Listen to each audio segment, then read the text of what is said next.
ये जो संविधान संशोधन है, ये संविधान संशोधन जैसे ही दोनों सदन सबके सहयोग से पारित करते हैं, उसके साथ ही देश की लोकसभा और देश के सभी राज्यों की विधानसभाओं में 1/3 स्थान मातृशक्ति के लिए आरक्षित हो जाए। इसलिए ये बिल के अंदर अनुच्छेद 239A जो दिल्ली की विधानसभा से संबंधित है, उसमें बदलाव लेकर मेरे साथी मंत्री मेघवाल जी आए हैं। नया अनुच्छेद 330A जो लोकसभा में 1/3 मातृशक्ति का आरक्षण करेगा। नया अनुच्छेद 332A जो राज्यों की विधानसभा में 1/3 मातृशक्ति का आरक्षण करेगा। और इसके साथ साथ SC और ST वर्ग के लिए जितनी भी सीटें रिजर्व है, उसमें भी 1/3 सीटें मातृशक्ति के लिए आरक्षित हो जाएगी।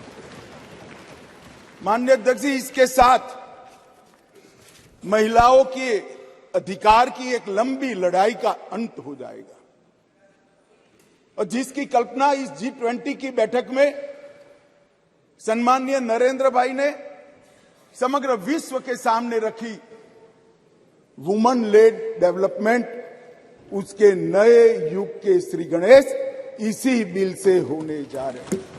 क्योंकि अब इस देश की माता, इस देश की मातृशक्ति, इस देश की बेटी न केवल नीतियों के अंदर अपना हिस्सा पाएगी, नीति निर्धारण करने में भी अपने पद को सुरक्षित कर पाएगी। माननीय अध्यक्ष जी, कुछ पार्टी के लिए महिला सशक्तिकरण एक पॉलिटिकल एजेंडा हो सकता है। कुछ पार्टियों के लिए महिला सशक्तिकरण, माननीय अध्यक्ष जी, एक राजनीतिक मुद्दा हो सकता है। कुछ पार्टियों के लिए महिला सशक्तिकरण का नारा ये चुनाव जीतने का एक हथियार हो सकता है, परंतु मेरी पार्टी और मेरे नेता नरेंद्र मोदी जी के लिए महिला सशक्तिकरण राजनीतिक मुद्दा नहीं है।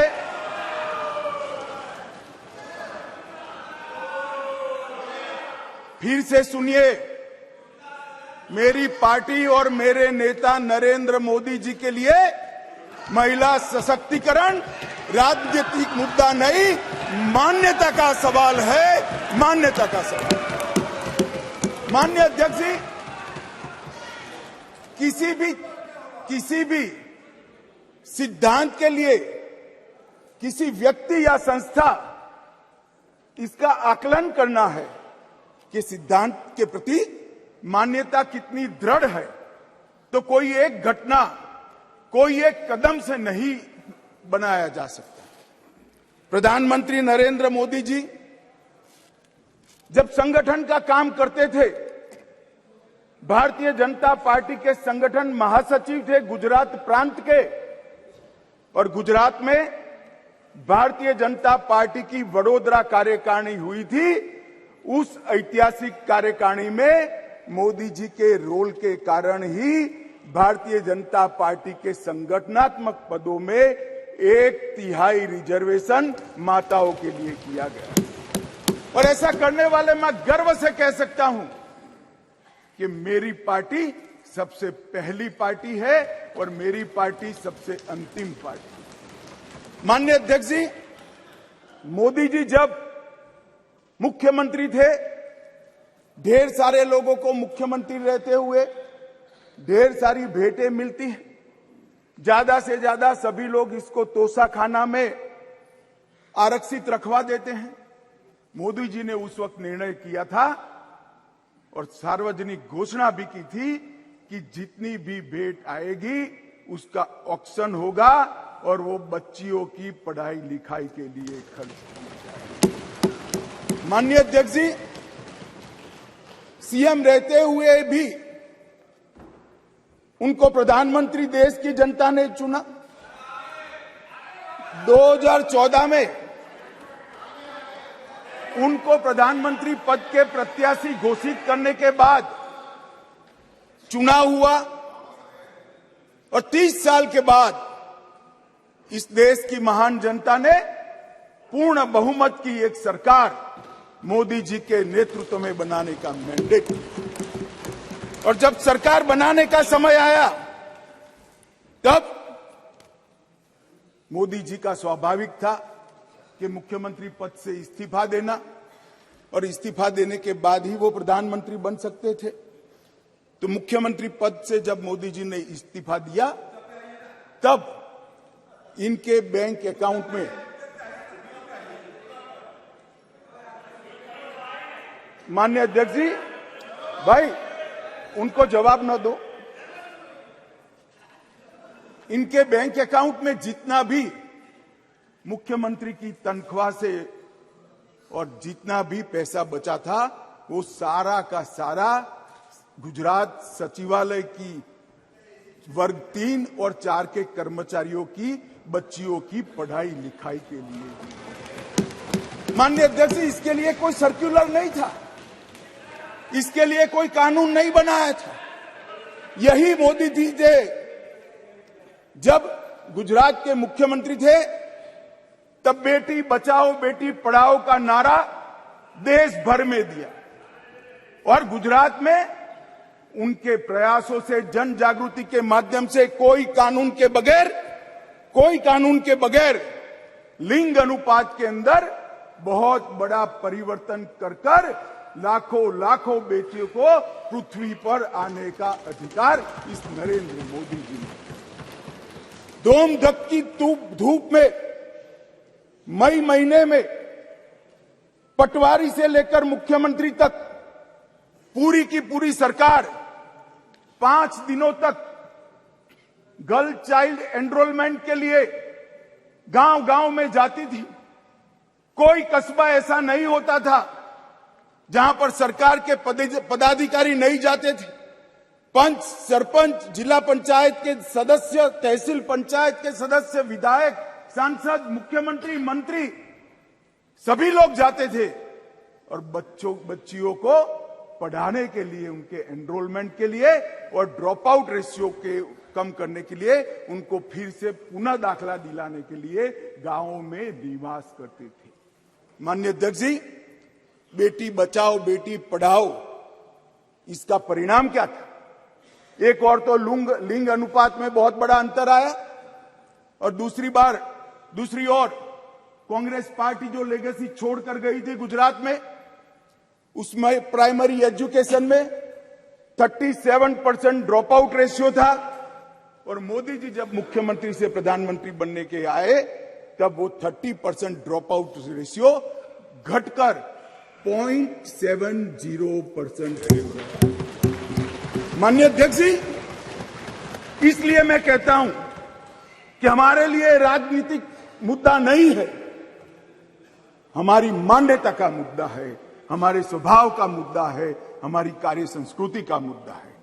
माननीय अध्यक्ष जी, जहां तक नरेंद्र मोदी जी की केंद्र में सरकार बनी, ये कह रहे हैं कि पहले भी हुआ था, पहले रोक लिया गया, ये सब बातें तो मैं बाद में बताता हूं। परंतु ये जो महिला सशक्तिकरण की बात है, ये संविधान संशोधन से जुड़ी हुई नहीं है। महिलाओं के लिए सुरक्षा, सम्मान और सहभागिता, ये तीनों चीजें जिस दिन मोदी जी ने इस देश के प्रधानमंत्री पद का शपथ लिया, जिस दिन से भारतीय जनता पार्टी की सरकार बनी, इस सरकार का श्वास और प्राण दोनों बने हुए हैं। माननीय अध्यक्ष, कई ऐसी चीजें हैं जो हुई है। आज मैं कहना चाहता हूं माननीय अध्यक्ष जी, जिस दिन मोदी जी इस देश के प्रधानमंत्री बने, इस देश के 70 करोड़ लोग ऐसे थे जिनके घर में बैंक अकाउंट नहीं था। मोदी जी ने जनधन योजना चालू करी, बैंक अकाउंट खोलने का अभियान चालू किया, 52 करोड़ बैंक अकाउंट खोले गए और 52 करोड़ बैंक अकाउंट में से 70% बैंक अकाउंट माताओं के नाम से खोले गए। माननीय अध्यक्ष जी, माताओं के नाम से आज महिला सशक्तिकरण हुआ है। सारी योजनाओं का जो पैसा जा रहा है, माननीय अध्यक्ष जी,